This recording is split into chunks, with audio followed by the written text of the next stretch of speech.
You entered show business as a teenager. I was 16.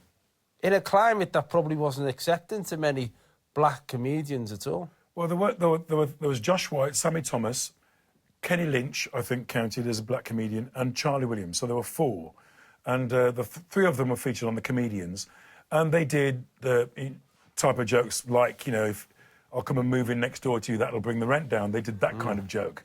And I used to watch The Comedians and think, oh, well, obviously I've got to do that kind of joke to get across to... I had no opinion about it. I just thought, there's a successful black person on television. I better do what he does. And there was a fantastic moment with Eric Morecambe. I did a show with Eric Morecambe, Eric and Ernie. And after the performance, he came up and said, well done, lad. He said, you don't have to do that stuff, you know. And I went, what? He said, you don't have to do any of that. He had a word for it, and it wasn't a word that you'd associate with Eric Morecambe. He said, but you don't have to apologise for who you are on stage. You can just be funny, because you're just funny anyway. He said, just concentrate on that. Concentrate on being funny. Don't worry about the black stuff, because we can see you're black. You don't have to keep going on about it all the time. And I sort of went... it was in the Isle of Wight, strangely.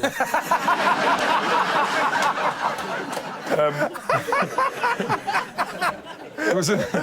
But it was a kind of a real... It took me a while to figure out what he was talking... Because when you're a kid, you go, ew, was he talking about... How old would you have been? 18. Yeah. And the lights are slowly going down. And I can see these two women in the knickknacks looking at me. And as the lights dimmed, one of them said quite loudly, "Shame, man."